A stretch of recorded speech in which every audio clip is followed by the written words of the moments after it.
One small step for man, one giant leap for mankind.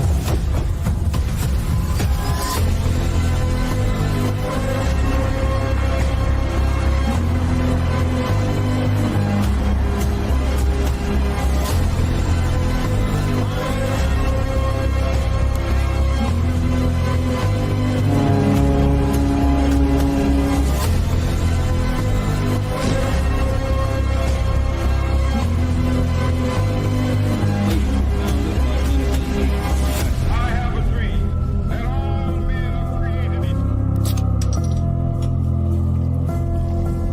Ignition sequence start.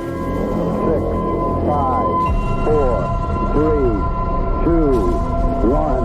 We have a liftoff. Two Doomed Men podcast, the greatest, ready? The greatest podcast in the history of the country, perhaps even the world by far. I don't think anyone comes close. What's up, Doom Nation, and welcome back. You are listening to the Two Doom Men podcast. I know it's been a minute, but life finds a way. But as always, it's Scagz and yours truly, the Captain, and appearing for his 999th time. One more time, he gets a Two Doom Men t-shirt. Our good friend, G-Money Garrett, the Samurai. What's up, boys? What's going on? He's appeared more times than there are episodes of the podcast. I love it. Yeah. Love it. No, Yeah, I appreciate it, guys. Yeah, man, we had to call in our regional expert for tonight's episode, just like Congress had to go to Netanyahu all those years ago as their regional expert. This is our regional expert. He's going to testify before Doomed Nation tonight on all the things that are going on in the world. And for everybody watching and not listening, Garrett and I are just full out summertime, guns out, baby.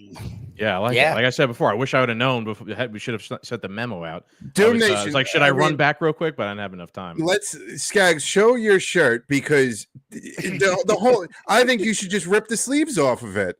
Protect the ocean, fight gun bans. Yeah, I think that is the only shirt that you should rip the sleeves off of. Your guns blew off. You gotta let the guns go out. They blew them off the side. We're good to go. Maybe I should have got this in the tank version. It's from Firearms Policy Coalition. Oh, FPC, yeah, FPC. Go check them out. They I got their little logo on one of my gun bags.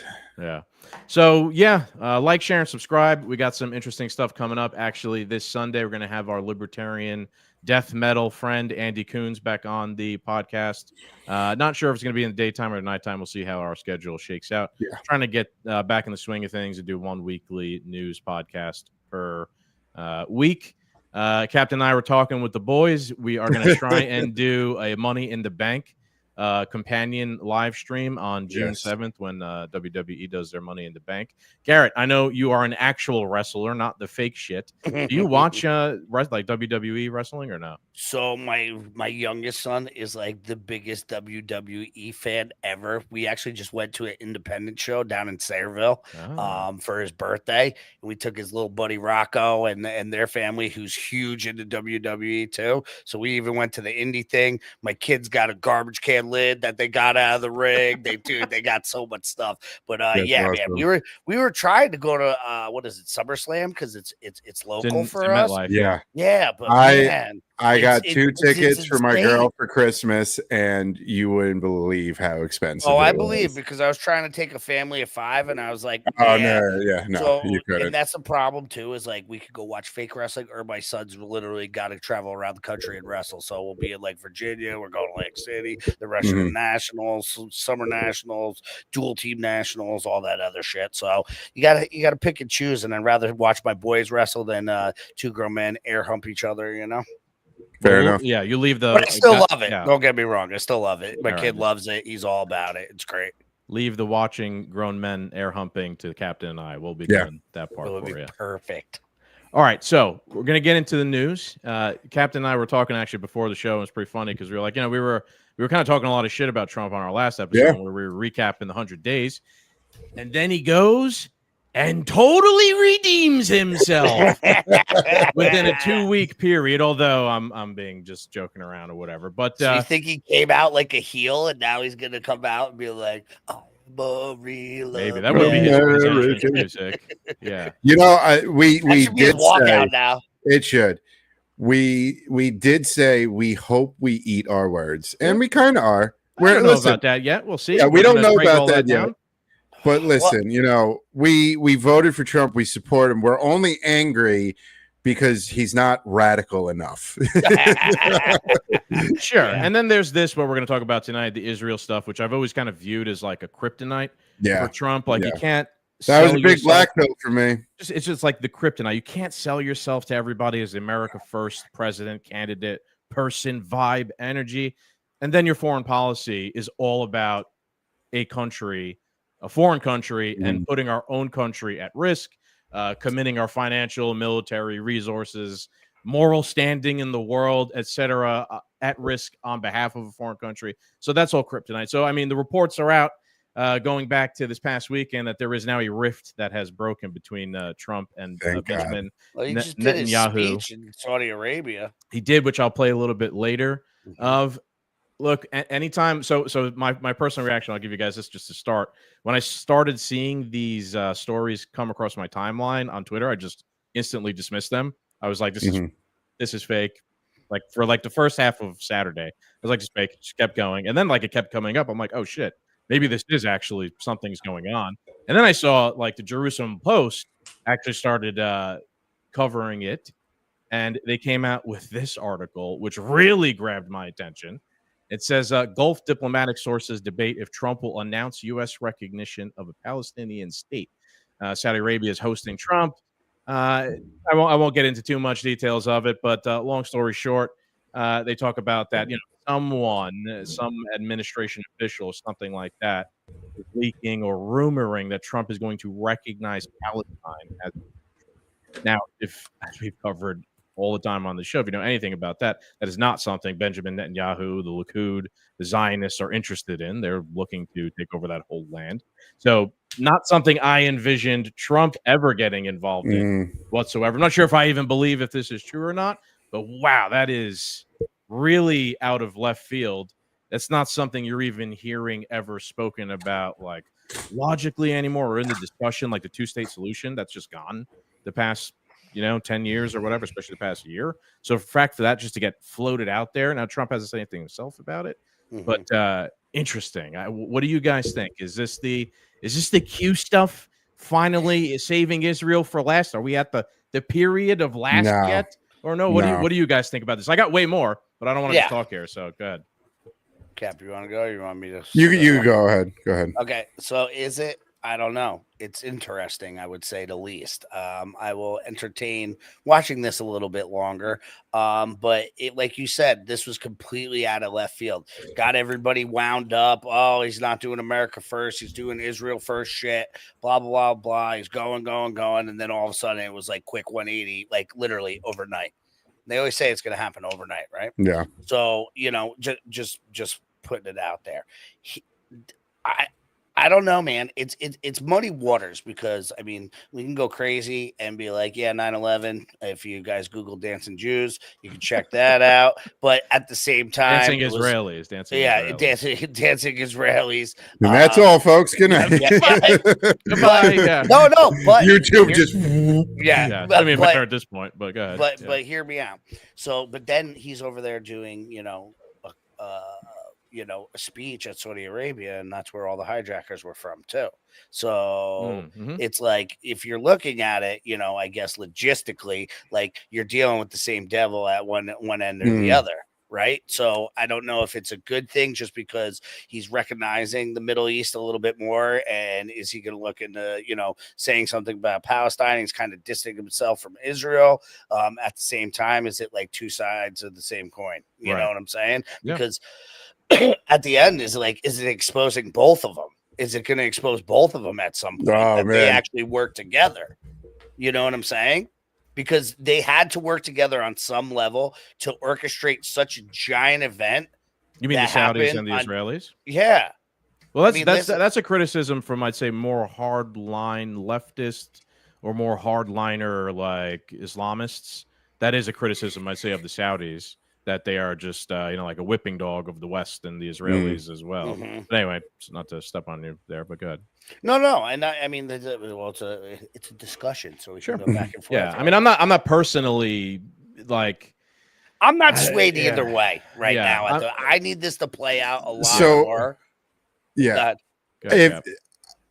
I think we need to sit back and watch what happens. I don't think this is particularly the Q stuff for saving Israel for last, because I think that's going to be much more of a shock and awe moment than just breaking ties with Israel. My big issue is, like, one, it's got to play out. Two, what really happened behind the scenes to get this going? And three, it's almost like the cope is coming true. You know what I mean? We were like, for like the Trump supporters, and like I even asked this, like, all right, so what's the cope here? What's, Trump's numbers are down. He's got this foreign policy that's clearly not America first. It's clearly Israel first. We're out here saying he's bought and paid for by Israel. I like the guy. I want to believe that he's not. And then, the cope is, oh, well, he's just setting them up. Maybe he's playing them. Oh, he's playing 4D chess. And now overnight he's cutting ties. And I'm like, God, like, were we right? Was the cope the right thing? Well, I mean, I think something that we can actually look into is, like, who has the most eyes on them in the whole entire world? Who? Donald Trump, right? Oh, yeah, sure. Of course. Yeah. He's got the most eyes on him. Famous person in the world. No, but this is what I'm saying. And when you're dealing with these big, hot button items, he did bring a lot of light and a lot of, whether it looked like he was supporting it or not, he would bring it out, and it was making people criticize it. And now look how many people criticize Israel. And then look how many people are digging into the background of what Israel did. And then you have the Epstein files. Then you have the JFK files being released. And it had all the stuff in there. And the reason they weren't released on so long, because it didn't want to make a certain country look bad in light, right? So he just did that and had all of us go do all that research, look it up, do this, do that, and say, hey, they aren't really, like, they aren't our greatest ally on certain things, are they? If you look into everything, logically and look at it. But now, made the jump, now everybody's like, oh, Palestine, he's going to recognize Palestine. So I think what he actually is really good at, good, bad, or ugly, call it a cope or not, he's very good at making stuff spotlighted. Yes. You know what I'm saying? So, yeah. like, I almost feel sometimes like he's using that spotlight of his, and he just kind of turns it and says, yeah, I'm going to support this issue. And everybody goes, man, fuck that guy. They lose their minds. And then he goes, I'm not supporting that issue anymore. And everybody goes, oh, now what do we do now? And then they look into it. They're like, well, these are bad people. Can't really support them, or bad, whatever situations. And we can't really support them. Now he's supporting Palestine. Is everybody going to fucking hate Palestine now? All those free Palestine media will, that fucking hate Trump. So, are they all hate him now? Because now he's like, I'm on the Palestine train, right? Let's just say, let's hypothetical here. I'm on the Palestine train now. Are all those people going to shift and be like, Trump? Are they like, No, they're not. Saying? They're not. Just like I was thinking about that from the opposite end of the spectrum, kind of. I was like, oh, are all the people, like the MAGA people who have been, Jew haters and things like that, are they going to be like, oh yeah, see, this is great. Actually, the whole, it actually is a good thing now that we're not gonna break ties with Israel and they're gonna support Palestine or whatever. You know what I'm saying? So I've been trying to keep my eye out for that. I will say that let me give my take real quick on this one thing, the recognized Palestine as a state thing.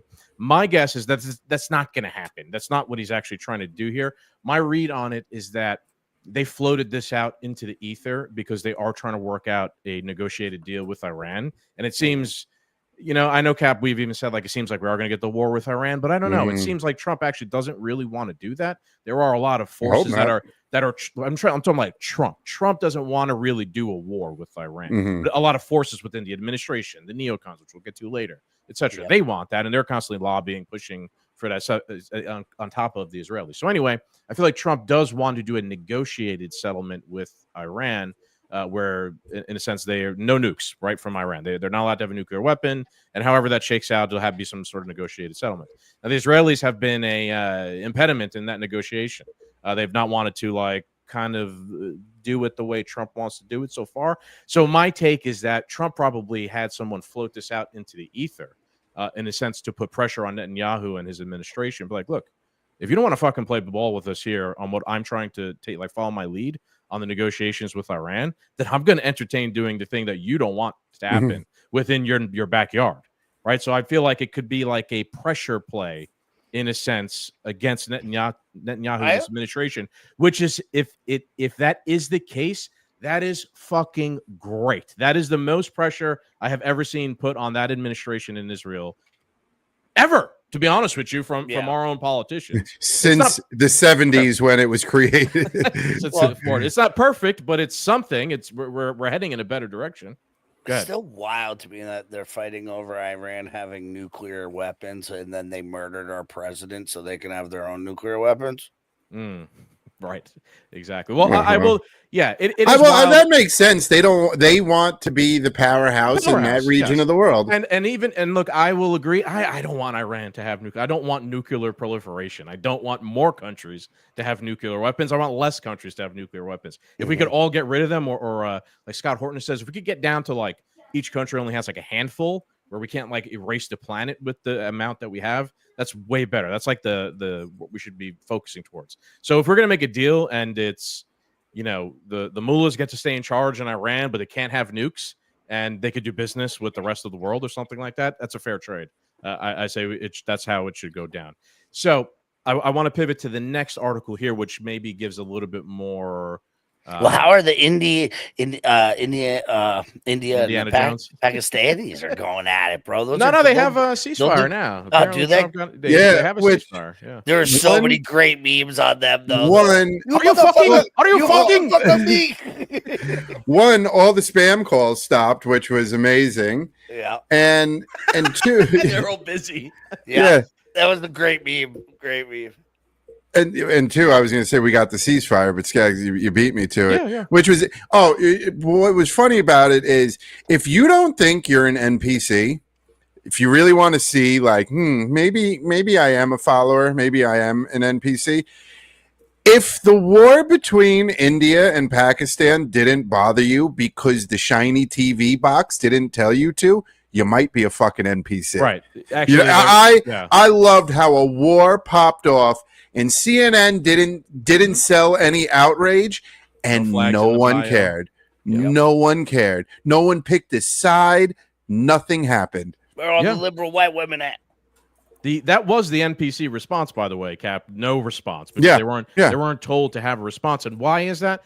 Well, that's because both of the countries really are kind of under our thumb, or our allies. And that's how we were able to really just get them to ceasefire. I'm not an expert on this scenario either. I have a friend who's Pakistani. He's told me about it. It's a border dispute in Kashmir that's been going on for a long time. Yeah, it's like the North Korea. Yeah, but it's kind of like fine, but it was a border dispute in the Donbass region. It's very similar. It's very similar to that scenario. The difference is like that. The scenario is very similar. Border region, people from both sides live there, so they're not sure what side wants to be in it, and both countries kind of want to control it. The difference is, again, that both countries are our allies. They are not our rivals or enemies. So there's no investment in our deep state seeing through a proxy war against the other, because they're both on our side. Yeah. At the moment, they're both under our thumb. Remember, we talked about President Khan over there in Pakistan getting wiped out a couple of years ago when he decided to go a little bit against the grain in terms of American interests. Anyway, I don't want to even focus on that because that's kind of over with. I just wanted to share a little bit of another article from the Jerusalem Post the other day, which gets into a little bit. Now we're talking straight from the horse's mouth. And this is, we want to bring hostages home, but Israel not willing to end the war. Witkoff reportedly says. Trump administration's Middle East envoy Steve Witkoff commented on a meeting with hostage family. Sources at the meeting told Channel 12, we want to bring them home, but Israel's not willing to end the war. Israel's prolonging it despite the fact that we don't see where else we can go and that an agreement must be reached, Witkoff commented during the meeting, according to the sources present. However, he had an optimistic message saying that there is currently an opportunity window that we hope Israel and all the mediators will take advantage of. We're putting pressure on all the mediators and doing everything we can to bring the hostages home.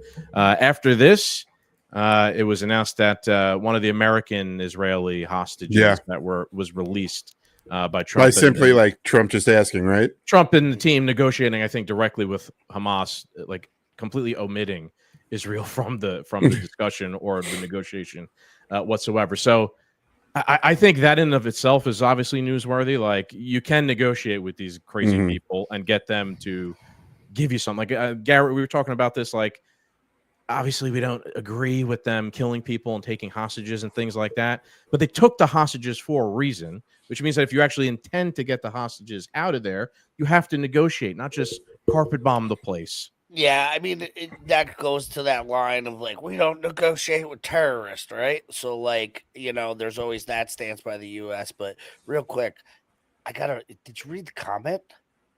Yeah, I did, but I don't want to bring it up. I love we'll it. save that for. I fucking love it. It's too no, shitty. it's great. No, it's great. It is, but it's not. fantastic. It's not good for for the. For outsourcing sources, for streaming sources. Yes. Yeah, I know. He is a little bitch, though. Yeah, that's fine. Sure, you can. It's fine. You say that. Yeah. Yeah. We don't get many comments. It. So like this happened also when we were doing the WWE companion stream. Oh yeah, that was fun though.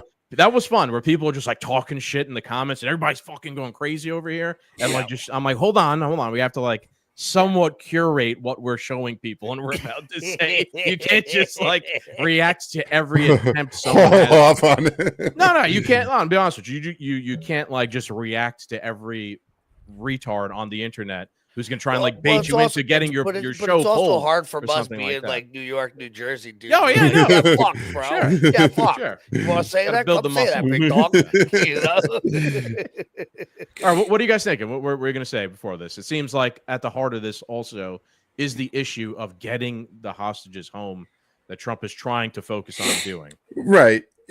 My thing with this is ever since 2001, 2002 or whatever, when George Bush said we don't negotiate with terrorists, this became like a baseline like reason to just continue wars forever. You don't make peace with your friends, you only make peace with your enemies. And all the manufactured outrage that comes with it, but like the neocon warmongers are willing to leave these hostages there so we have a reason to go and fight.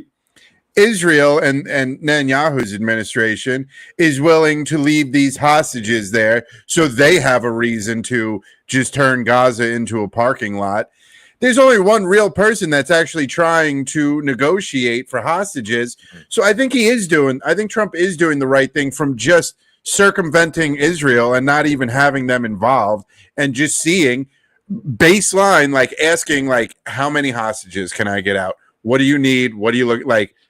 Just get the ball rolling. It's not a good look to have all these hostages, and it sucks for the hostages to be, American citizens or wherever they're from, and just being left to rot in a hole. So the military on time too. Yeah, it really has. We're closer to October 7th, 2026 than we are from Yeah, it's been what? I think it's been 2. Has it been 2 years? It's been just about. Yeah, that's a long fucking time. Yeah. So you're literally stuck in this hole because one government that can save you wants to make money by, a proxy war, and another government won't save you because they want to eradicate or take over this plot of land. It's also hard to negotiate with somebody that everybody in the region hates is on your side, and you're like, yeah, let's make a deal. Nobody wants to fucking make a deal with them. Nobody likes them. So like you have to sometimes remove that from the situation if you're gonna get something done, right? So like just think about it this way: like, all right, me and Scagz are always on a team, right? But Cap, you got something I need, and you can't fucking stand Scagz. Can't stand them. Very real scenario. Like about them, and anytime me, you, and Scagz come to the table, you and Scagz just start ripping each other's throats out. And I go, you know what? Scagz, sit this one out. Let me talk to Cap, because you know what? We get along. And we're actually we might not be best friends, but we can have some common ground here. And I leave you out of the negotiation. Me and Scagz get it done. I get what I need. It makes my situation a little bit better. Might piss you off for the moment, but it might be for the greater good of all three of us. Yeah, that's a very good point. I don't disagree. That's a very good point. Yeah, that could be something. That could have something to do with it. It's hard to keep coming to the table with Yeah. Israel when they fucking piss everybody off for that reason, and vice versa. I don't want to burn in hell, but like, it's. I mean, it's the nature of the fact. Yeah, I don't give a fuck. Come get some big dog. But like, it's the reality of the situation. Nobody fucking gets along over there. Yes and no. I look, dude. I see it as I don't think it's so much as getting along as I just think one of the parties doesn't. They're not interested in peace. I think a couple of the Muslims fight each other over which factions are going and everything. They can't even get along over there. I think the crux of the problem, yes, it's Hamas, but it's of course the current iteration of the Israeli government that is in charge. They are obviously not concerned. Their primary concern, as much as they keep saying it is, getting the hostages out of there. It is not. If it was, they would be negotiating as hard as they possibly could every single day instead of turning the place into a parking lot. The place that the hostages are being kept is being razed to the ground. How are you going to get hostages back when you're razing the place to the ground? Why are they invested in that? Why would they not want to get the hostages back? Because then, like, the pretext justification for the war kind of dissipates, and you have to start to think about, I'd say even probably your right wing in Israel has to start thinking about like winding up the war. And then what happens after that? Well, now we have to start asking questions about what exactly happened on October 7th. Does Benjamin Netanyahu face any sort of criticism finally, right, for his role? He was in charge. At best, he dropped the what do you call it? He dropped the puck. Right when it happened, the security lapse and it occurred. Made sure money got to him. Make sure whatever happened, right? So on. As soon as the war is over, these questions start getting asked within that society. Those investigations start happening. He's got some other corruption investigation. People don't realize, like right before October 7th, they were trying to throw him out. Yeah, they still are. They still protests. I know, but you're at war. You're in an emergency setting. And then all of a sudden, an event happened. Like, and then basically gave him carte blanche, like the Patriot Act, and they've just been running shit since. Look, and if you're naive enough to think, no, there's no way they would never put a couple hostages lives at risks for their own political gain, of course they fucking would. Come on now, they do it all the time. That's basically all global politics is. Yes, exactly. All right, so the other side of this, I don't know. I saw this earlier while I was looking for stuff, and from Netanyahu's office. He did tweet in response to the hostage being released. He said, I spoke with President Trump today. He said, I'm committed to Israel, to continuing to work with you in close cooperation in order to achieve all of our war objectives, releasing all the hostages and defeating Hamas. So that's from Netanyahu's office. I'm trying to show all sides of this. But Trump hasn't said anything himself on it. We can go next into Saudi Arabia in that speech if you guys want to. So you got any other thoughts kind of in general? So I'm not sold 100%. Do you want to go into that, or do you want to go into the Walt stuff first? I mean, yeah, Waltz we could get into too. Kind of fit into that a little bit better because we're talking about the strain of the relationships, and what really started to strain it is when this came out. So when it was the Signal Gate and everything being leaked and everything else, like the other thing is too is like I appreciate that they found the rat, they found the leak, and they threw it off the ship right away instead of letting them hang out, bury them into some other division of some other agency and everything else. Like they are cleaning shop in certain aspects, but it has to show you once again, even if you're in control of administration, they have somebody in there that's been in there for so long that's trying to undermine you at every turn.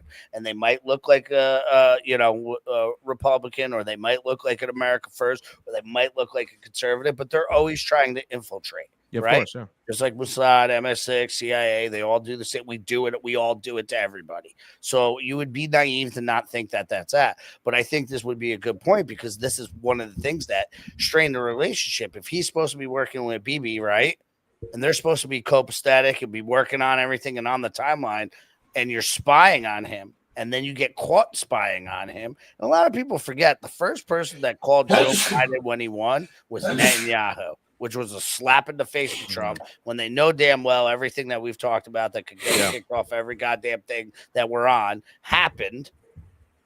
So, like, how good of his relationship was it really, or was he just? I think it was damaged. Yeah, motherfucker. Yeah, let's go. Sure. Oh, and now you're still messing with me, and you're still messing with me, you're cut off. Yeah. So what we're talking about here, let's actually show it. Now, I can't verify. I mean, it's worse to cut them off than for them to cut us off. This is from the AF Post. I can't verify exactly if this photo is what it says it's from. I saw this circulating around, so just keep that as your background. Yeah. But it says former National Security Advisor Mike Waltz. Remember, like Garrett was saying, Mike Waltz is the guy who accidentally brought that journalist into the Signal chat where they were planning the attack on the Houthis, and it got leaked, ahead of time or whatever. So it says former National Security Survivor advisor Mike Waltz was caught using TM Signal, an Israeli modified version of Signal with archiving features to receive and relay potentially classified info. This photo of him using it was apparently taken of him while he was sitting in the cabinet meeting room in the White House. You know, when they sit all around that big circular table. Yeah. This is like a random photo someone took, and then people fucking zoomed in, and they see he's using the Israeli version of Signal. So, like, was he relaying info? Were they spying on him? Should he have been using that? I don't know, but that's kind of like the thought process people will be saying. I will also share what I saw from WikiLeaks earlier the other day, and it says how Israel's actions derailed Trump's hostage return deal. It said in December 2024, Trump appointed Adam Boehler as a special presidential envoy for hostage affairs. His mission, bring American hostages home. Boehler's immediate goal was the release of American-Israeli hostage Eden Alexander, who was the guy that was released the other day, and return of 4 others remains with White House approval. He entered direct talks with Hamas in early 2025. To widespread surprise, those talks showed rapid progress. Hamas offered to release the hostages within weeks, disarm, exit politics, and pursue a full prisoner exchange. We're close, Boehler tweeted. Israel discovered the negotiations via Unit 8200, its signals intelligence unit, according to journalist Ronan Bergman, citing a U.S. diplomatic source. Prime Minister Netanyahu and Strategic Affairs Minister Ron Dermer then launched what Bergman's source called a crazy campaign to sabotage the talks. News of the negotiations soon leaked to the U.S. media, Republican circles. The White House initially backed Boehler. Press Secretary Leavitt affirmed that Trump fully backs and supports Boehler, who has the authority to talk to anyone. Boehler told reporters you could see something like a long-term truce where we forgive prisoners, where Hamas lays down their arms, where they agree they're not part of the political party going forward. I think that's a reality that's real close. I mean, let's stop right there. That's fucking really... That's really something really interesting. That's like one of Trump's top, deal makers at the time saying something like this. That is like really revolutionary stuff to be hearing out of this, Cap. What are you going to say before I keep going? I almost kind of believe it does play out like this. I wouldn't be surprised if that's how it goes. So if these hostages are released in return, who loses the most?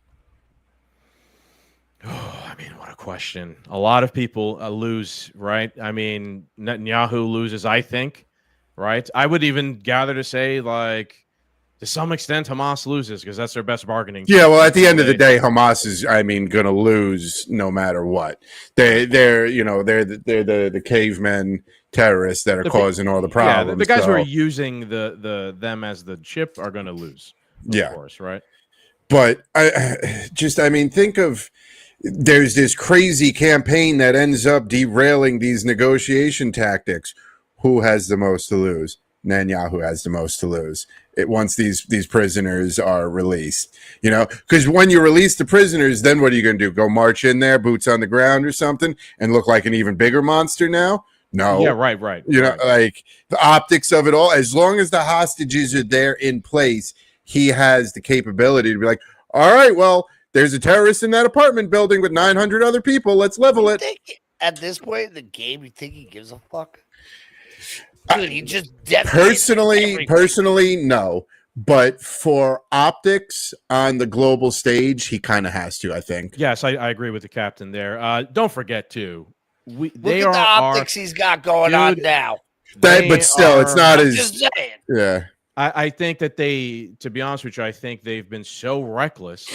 that they risk like turning public sentiment against them too far, right? Which is something that we talked about even with when we had Dr. Rechtenwald on. I brought this up to him. I'm like, this is crazy. I'm like, they for people who constantly cry anti-Semitism, everyone is Nazis. Like, your behavior is going to probably make this happen.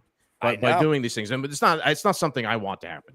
Nobody does. Right? When you have that arrogance like that to just keep doing what you're doing because you think you're better than everybody, like.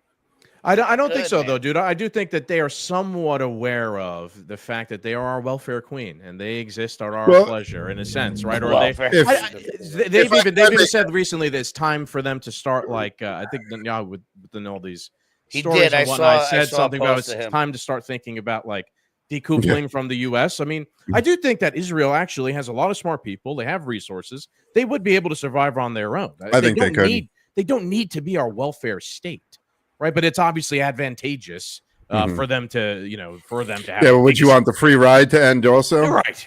If you're in his seat, would you want the free ride to end? Right, of course not. But if they have to, so that's the thing. Like, if you would apply some pressure and use your leverage, you can probably force an outcome that wins for everyone. Even if they're not even able to see how it is a win for them, it would be a win for them. Go ahead, Cap. Also, with you mentioned something about public sentiment. It could go against them and stuff, and they're worried about that. It is going against them, right? Right. It is, because remember when COVID came out and there literally was the Wuhan lab of virology, right? And we were like, oh, it came from China. No, it didn't. You're xenophobic. How dare you? How dare you? There's a full court press going on against anti-Semitism, right? So, I mean, they're already fighting that battle of, their public image because they've been this careless, they've been that arrogant, and it's only a matter of time before the house of cards comes down. Especially when you got American. Every time. What happened? It's their game plan every time. Yeah. Well, yeah, there's a cue quote. We know the playbook. Yeah, what they're gonna use. You know what they're gonna call you. They just go right at you and be like, "You're a racist. You're an anti-Semite. You're this. You're that." If you have any sort of opinion that might go a little bit against them, that you're the worst. You're this. You're that. Because that's how they just shut down any argument. And like that was like when what was it? Dave Smith and Murray were talking. Yeah, that's exactly what I was thinking about. If you're saying this. Yeah. It was the same thing. Like he's calling him an anti-Semite and he's a Jew, like, self-hating Jew. Yeah, like it's insane. All right, look. I'm gonna skip to a tweet of the week of mine, applicable at the moment, but this was my first tweet of the week by Mark Levin. He says, "By the way, neocon is a pejorative for Jew." Unbelievable. And he's quote tweeting. He's quote tweeting again. Steve Witkoff. Steve Witkoff is a Jew. That's the craziest thing about this. Steve Witkoff, who's there trying to negotiate a settlement to this whole thing. Steve Witkoff criticizing the neocons. We'll get into the speech next. Criticizing neocons. Levin again trying to conflate neocons with Jews. You saw Douglas Murray do the same thing in the debate. Right, where he said the N word, right? And then he tried to say that crazy thing about Paul Wolfowitz and how that's an because neocon Paul Wolfowitz. That is the game, though, right? Like anyone who is against this warmongering imperial, the seven countries in 5 years. It's like anyone who's against that, they're trying to smear as a racist. The woke shit was another iteration of that, just from in a different way. It was like a repackaged version of that, right? Remember it with Ukraine, and China. It all kind of circled back to like war and supporting that. And if you don't, we'll smear you as a racist. Remember, it's the same thing every time a black person speaks out. Then they're an Uncle Tom. If it goes against something that they, who is the black Congress Republican congressman? Republican? Yeah, they called him an Uncle Tom. Yeah, Tim Scott. Oh my God, they were ruthless. Yeah. But do you remember like a couple of years ago, we were podcasting. We were talking about how like, what the fuck? I think we were talking with Don Statesman. Think about it logically. What the fuck does Ukraine and like LGBTQ have to have in common? Really nothing. But for some reason they are intertwined in like this gay weird ideology. Outlawed out over there. I'm just saying though, like at the time they were like outlawed and intertwined in this weird leftist ideology, this woke stuff that was coming. Why? Because it's all focused really on like supporting the war state. That's what it really is. Like, didn't they want to put blue and yellow into the pride flag? I think they did at a certain time. Now this is that. It's just a different, a little bit older. It's a little bit older of a version of this. What's that? Who's in charge of making that flag? I don't know, man. The CIA. The Department of Arts and Crafts. Yeah, I don't but know. like you buy one, and then a month later you're like, shit, I'm down a stripe. Well, you know what? Yeah, it's like Call of Duty. You got to buy it's like the iPhone Call of Duty. You get the updated version. Right. Or you just get one and it's got like Velcro pieces. So you just add a new color to it. Yeah. It's a good question, dude. My theory is that is a thought up in some deep state think tank somewhere. How do we control public sentiment? How do we get the NPCs to support the things that we want them to support? And they throw a whole bunch of shit at the wall. They try a bunch of different subversive tactics. That's why you saw the LGBTQ stuff intertwined with Ukraine. It's the same thing you're seeing here. It's just a different version of it. The neocons intertwining like racist, any criticism of whatever it is their plans are with you being anti-Semitic, a pejorative for Jews. It's sort of not that, that tweet from Mark Levin actually had a community note on it. It's like, it's not. It's just not. It's not a pejorative for that. It doesn't have anything to do with that whatsoever. Okay. Any other thoughts? I do want us to watch Trump's speech today. Nah, let's do on it. The topic of neocons. Full disclosure, old Capo Bap's been busy. I haven't even gotten a chance to see this speech, so we're learning it live with me. Okay. So Trump today goes to Saudi Arabia, meets with the king and, the whole retinue there, and he gives a speech about business and investment, things like that. Really interesting. Let's listen. The transformations have been. You guys can't hear it, right? Yeah, I can hear it. Oh, you can hear it? Okay, hold on 1 second. Maybe just you can't hear it. I can't hear it, yeah. Sorry, folks. For whatever reason, my computer is playing it through the TV speaker. Let me just change that real quick. Output. Okay. Sorry, we were last time I was in here, I was playing video games and listening to music, so I changed the setup.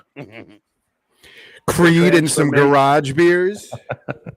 Have been unbelievably remarkable.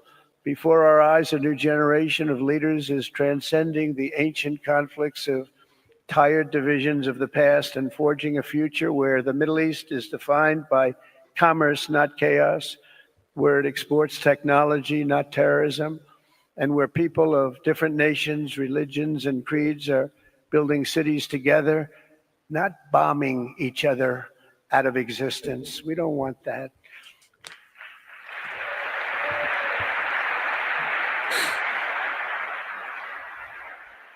And it's crucial for the wider world to note this great transformation has not come from Western interventionists or flying people in beautiful planes giving you lectures on how to live and how to govern your own affairs. No, the gleaming marvels of Riyadh and Abu Dhabi were not created by the so-called nation builders, neocons, or liberal nonprofits like those who spent trillions and trillions of dollars failing to develop Kabul, Baghdad, so many other cities. Instead, the birth of a modern Middle East has been brought by the people of the region themselves, the people that are right here, the people that have lived here all their lives, developing your own sovereign countries, pursuing your own unique visions and charting your own destinies in your own way. It's really incredible what you've done.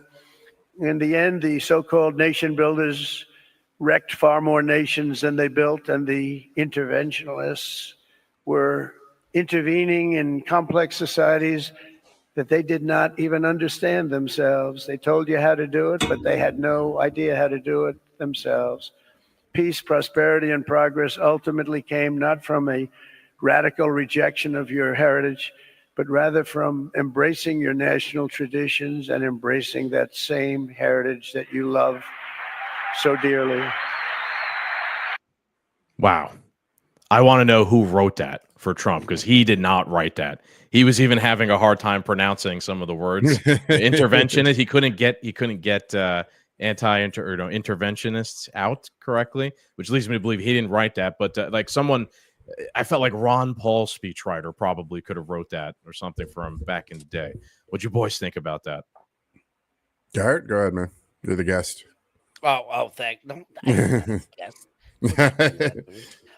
Like I said, man, he's a deal maker. He's a businessman. He just wants to make money and make America, powerful. wealthy and successful and fruitful again. So I think he's willing to come to the table and work with anybody.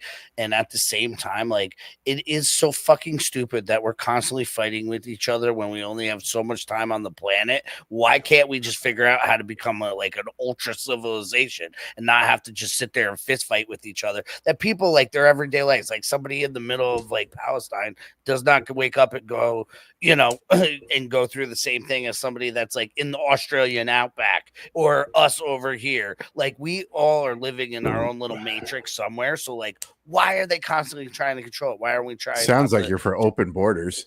What's that? No, yeah, I know exactly, right? No, but like, I just don't understand like why we're all not trying to thrive. And if we can make deals with countries instead of telling them how they live and how to do their culture, but we can do business with them, and and we're not, we're not trying to, tell them they have to live the way we live and everything else. Because I mean, that's the other thing too that makes us unique, right? Is like, we have different cultures, we have different things, and you visit different places because you appreciate these cultures and appreciate how they do things. So like, I'm not a big fan of like, oh, everybody's got to live like us, like, if you want to live in that spot and that's what you want to do and that's how it's got to be, it is what it is. But like, I can't not do business with you just because you're thinking something else, Yeah, agreed. That's how I look at it. A great part of this speech was him calling out the military-industrial complex, the war machine, or as he was putting it, nation builders. They don't even know how to make their own nations. Like, look, you guys were left to your own devices, and you guys created an amazing country or nation, whatever you want to call it, which I agree. Saudi Arabia has come a long way. Look at what like Dubai can produce. You know what I mean? So it's an incredible place. And to piggyback off of kind of what Garrett was saying, like why we can't all just live together, have this super society or anything like that, is because if America or the military industrial complex doesn't force the our way of life or our ideology across the globe, then we are no longer how do you put it, Scagz, the king on the hill or the hegemon. The hegemon of the world. We're no longer that. So that's why when you look at these places like Baghdad that they tried to build up, of course it was a disaster. It was designed to be a disaster so we could stay there and keep funneling money. To a certain extent, sure. I think they also just were wrong. They made I think they were wrong on purpose. To be perfectly honest with you, man. That many things unless it's on purpose, man. And never fix it, and never learn from your mistake. There was a quote. I'm gonna butcher it. Either you guys, I'm sure we all watched Yellowstone in here, but I don't know if you guys watched the spinoffs, 1882 or 1982, whatever. So there's this Indian, this Native American woman, and she's being chased by the church or something. I don't know. But she's talking to another Native American about government. And she was like, why can't we just be left to do things on our own? Now I'm butchering this quote. I don't remember it word for word. And he's like, because if we could do things on our own, we would realize we don't need the government. Look at Saudi Arabia. They did it without us. There was no intervention. That's why I've said before, I'm convinced they'll never allow the debt ceiling thing to go on for a long time. Where they may know when they're like, oh, that's it. There's a shutdown and now the government's not open. Oh no. They'll never allow that to go for an extended period of time, because like every second that passes, every tick, every day that we would go with the government being closed, and everything just running as normal. I'm just saying the illusion lifts, right? And people are like, yep. I'm still going to work. I'm still making money. I'm still surviving. Things are starting to slowly get better. The longer government's not around. What is this? And then people are going to start to think maybe we don't need this thing actually ever. So anyway, going back to Trump, major wipe. I'm not convinced he wrote the speech, but I don't care. It's the message really that matters the most. And what we voted for, it's a repudiation of that interventionist neocon agenda. Yes, he knows how to read the room. Yes, the speech is intended to be given to the Saudis, right? Of course, he's playing up what they've done, which they have done well. But I think the point is one worth making, that just leaving them to their own devices. And we've worked with the Saudis, of course, right? We have over the years, but we haven't gone there and like overthrown their government, set up another one in charge that does exactly what we want. We've done business and worked with them instead of the neocon, which is being pushed right now, which is the white pill of this whole thing. The neocon idea of we need to literally fight a regime change war against Iran. Yeah, I was just going to bring up Iran. Yeah, right? This is what we got to do in Iran. Mark Levin, who I mentioned before, is every single fucking day neocon pushing this. And no, I'm not referring to him as a Jew. I'm referring to him as a neocon, right? Warmongering neocon fucking ghoul that he is. Every day he's pushing for this.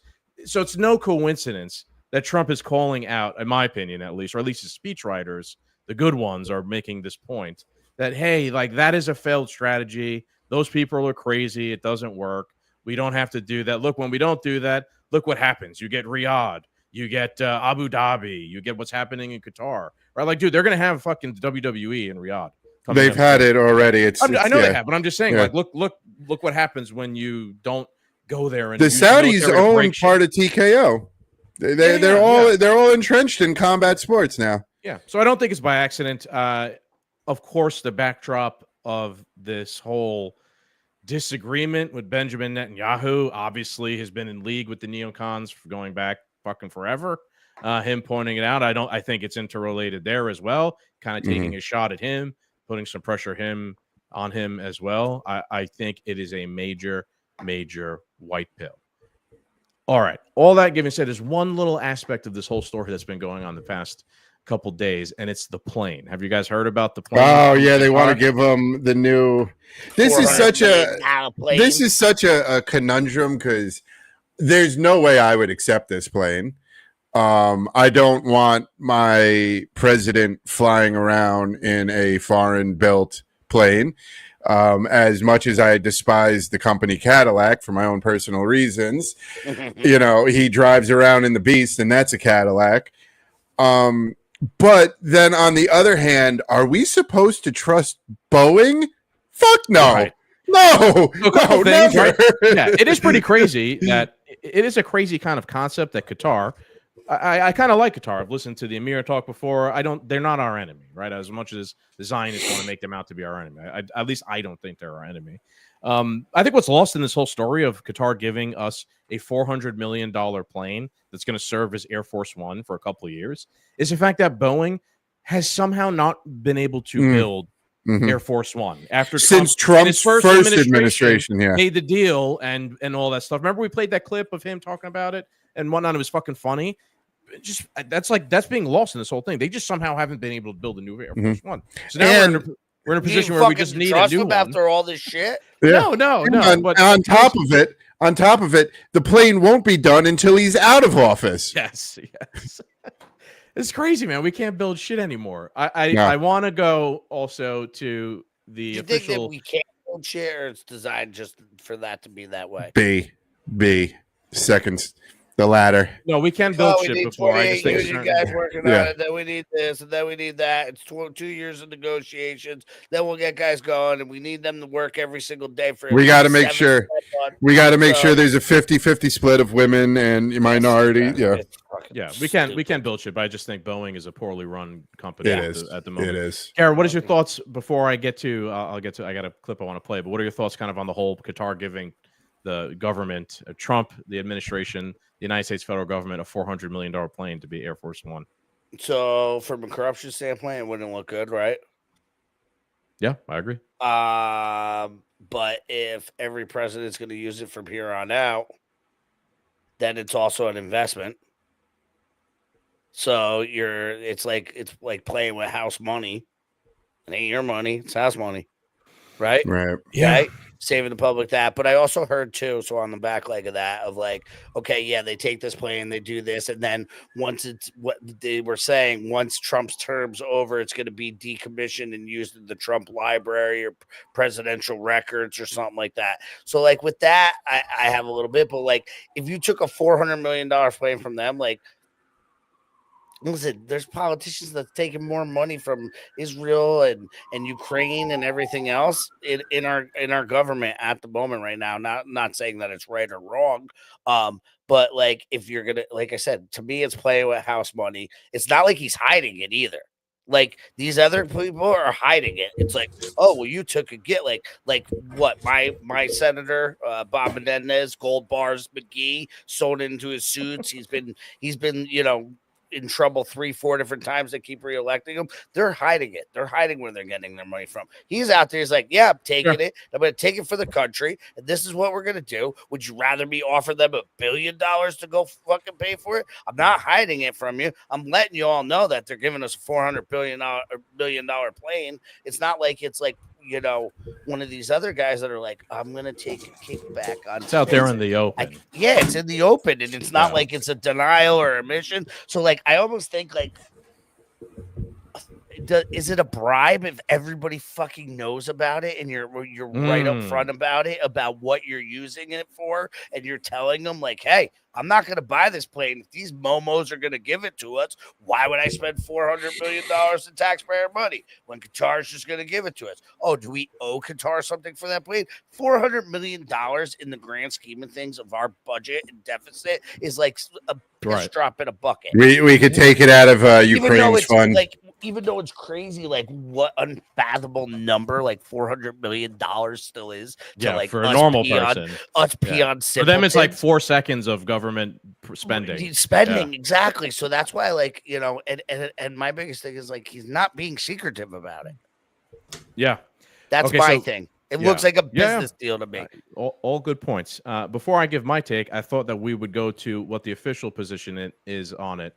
So we'll go to official position by the Israeli government. So we're going to go to what Ben Shapiro thinks about the whole plane thing. He's the worst. Now preparing to accept a super luxury Boeing 747-8 jumbo jet from the royal family of Qatar.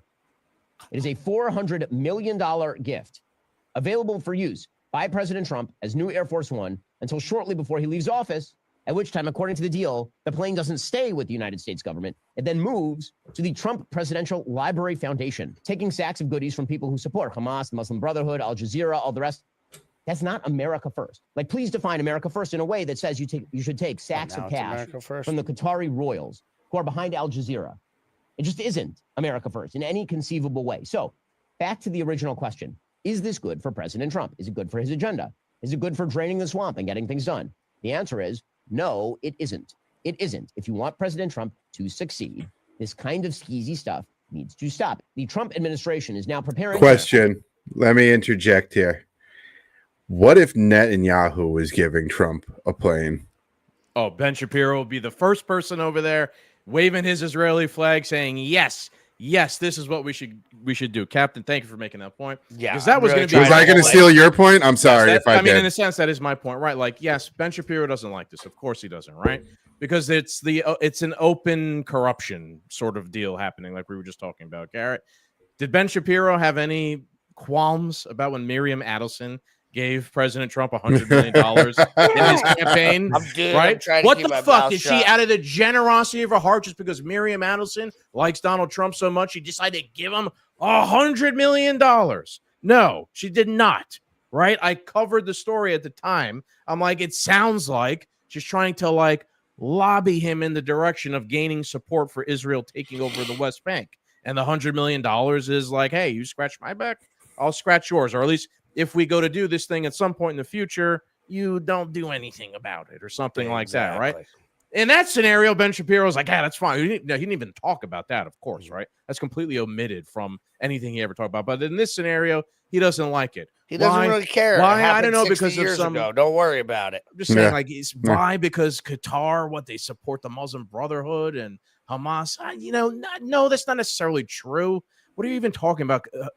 Qatar has a military base of ours there. The Emir has worked with us constantly. I watched the whole interview with him and Tucker Carlson. He seems like he's on our side just the same way the Saudis are. This is them bribing Trump to have good business relations with them in the future and things like that.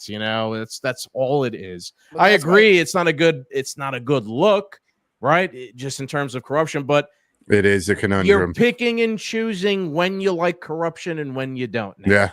right? But And like I said too, is it corruption if he's putting it out there? Like, oh, it's that's a good open point. That's a good corruption? point. Like, it's Yes. not. It's a business I deal. think it is. This is my problem, But though. that's a good point, though. I like Garrett's point. That's an interesting point to explore. It is completely out in the open now. It's a major story. Everyone knows about it. Yeah. So, like, and I understand, like, but we have to look at this too. Like, he's a businessman. He's making deals with people. Like, in business, you're going to have to make deals with people that you might not even like, right? For the greater good of your company, which is the the U.S. Let's say, right? So it's a business deal. Like, okay, yeah, cool. You're gonna give us a jet. We don't have to pay for it. I'm letting everybody know we ain't spending the taxpayer dime to redo the jet. We're saving you money on that. Oh, but what are you gonna have to give Saudi Arabia? What are you gonna have to give them this? Well, like Scagz said too. What do you have to give Adelson? She gave you $100 million. What do you have to give back on that? What do you like? There's always a deal that's gonna be done. Yeah. Like, hey, I gave you this contract. You're going to have to give me this contract. And that's how business has been done forever. Now, is it great? Is it way? But like, dude, we live in New York and New Jersey. Like, I don't understand how people don't like find this like, oh, this is just normal way. Like, oh, you need to have your guy, come in, and then you're gonna have to get a permit. My buddy's gonna have to look at it. My cousin took over there. We probably get 3 jobs down on the docks for you. Oh, but like this is just like for me, this is nothing like out of the ordinary. You know what I'm saying? I could understand how it looks like a bad luck, but like Cap said too, like Shapiro had no problem when his people were doing it.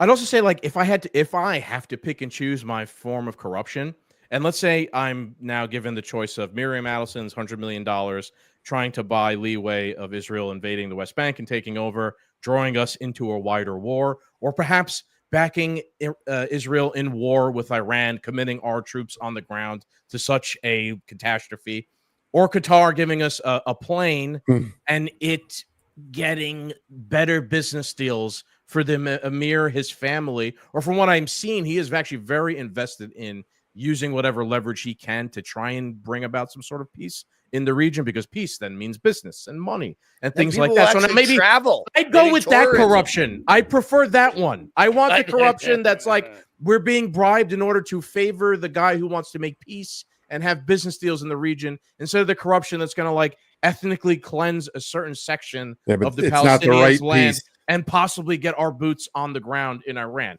Yes, I'll pick the and put our kids our children in war. Yes, right. That's lost in this whole conversation too, right? So yes, I'm going to side with the Emir of Qatar and his plan to make business and peace, as opposed to the neocon plan of 7 countries in 5 years, and culminating with Iran, which we've talked about is a mountainous fucking country that they are dug in. It is not going to be an easy task for us to just go in there and get rid of them. How many of our friends, dudes in the military that we know that we like would die in that war? It'd be fucking insane. Not in our interest whatsoever. So yes, I'm siding with the Emir and his bribery instead of Miriam Adelson's version of bribery. If I had to choose between the two. All right. Do we want to go to tweets of the week and then wrap it up? We kind of went over time. I only got one. So RFK and the baby formula thing. Yeah, no. Let's just knock these tweets out. Some good stuff coming from wrong slur. Yeah, some good stuff coming from RFK. Last we were we'll get to RFK soon enough. He seems to be on a good roll. Yes, he does. Okay, tweets of the week. Cap said you have. I only got one. I found this today, and it was quite funny, in my opinion. Speaking of Trump's trip to Saudi Arabia, let me expand this so I could read it. Just in, Saudi Arabia McDonald's deploys a mobile restaurant in Riyadh for Trump's visit. How do you say it? Riyadh, sorry.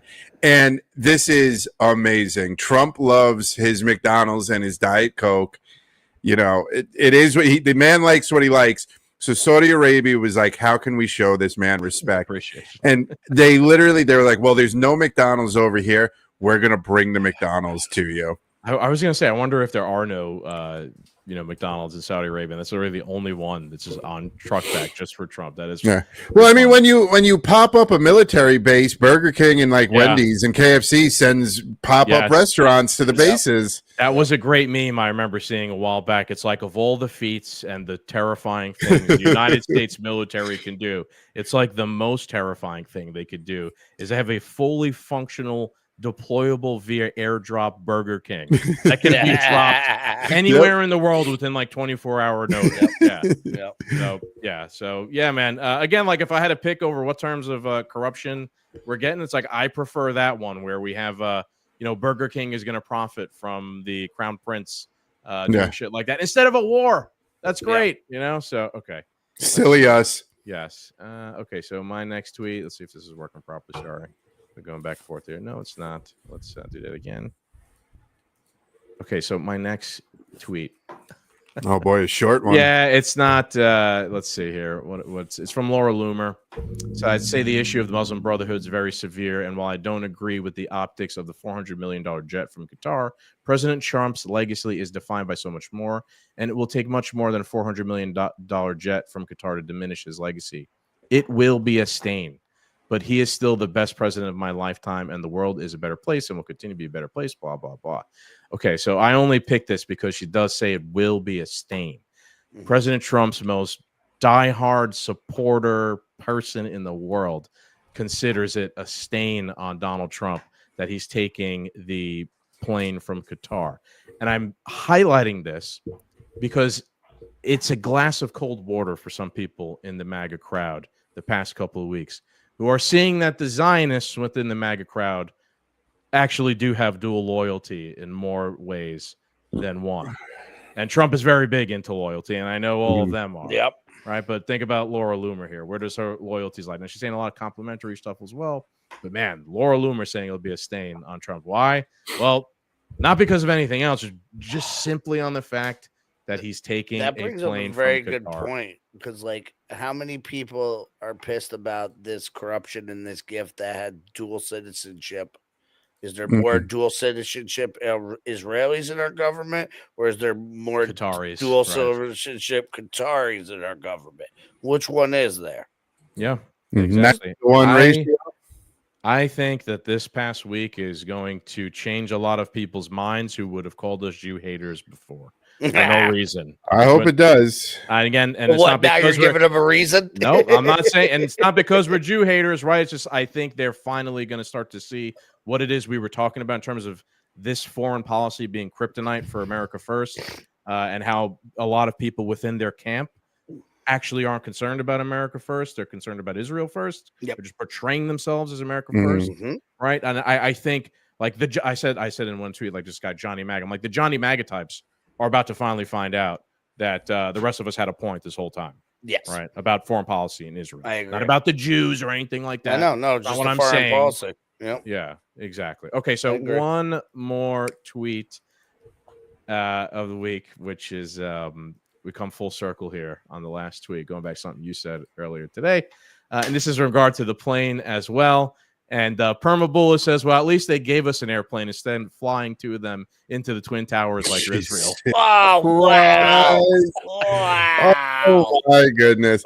Scroll. I'm gonna see. Yeah, this is in response to Laura Loomer, by the way, who's tweeted a Trojan horse. A Trojan plane, yeah. So, yeah. Probably, at least they gave us an airplane instead of flying two of them into the Twin Towers. That's fantastic. That made me fucking laugh when I read it, so I had to pick that one. That probably gets yanked from YouTube. Yeah, probably. That'll continue the trend of them deleting our subscribers, which has been going on lately, which makes no sense at all. So don't forget to like, share, and subscribe just because of that. Captain? Exactly. Thoughts? Garrett, any other thoughts? Sorry. Nah, man, we covered it. Daddy's tired. Time to go have another beer and go to sleep. All right, Doom Nation. Thank you guys for joining us. I know it's been a wonky few weeks. Scagz and I are going to continue to persevere and push forward and keep popping out some content for you guys. Like Scagz said, this Sunday there will be you're doing it live, right? Do it live. Fucker, we're doing it live. We're doing it live. There will be another live episode this Sunday. Money in the Bank is around the corner. That's about a month away. We will be hosting a stream on that. I'm sure there'll be more reviews to come. And things are, business is picking up in the political world. So we'll be back next week. Garrett, any final words? Nah, man, thanks for having me. And I loved everything we were getting on and just getting out to the people, let them know what we think and what's going on in the world, man. All right, perfect. Doom Nation, thank you guys for joining us. Make sure you like, share, and subscribe because YouTube is trying to F us over. And on that note, adios.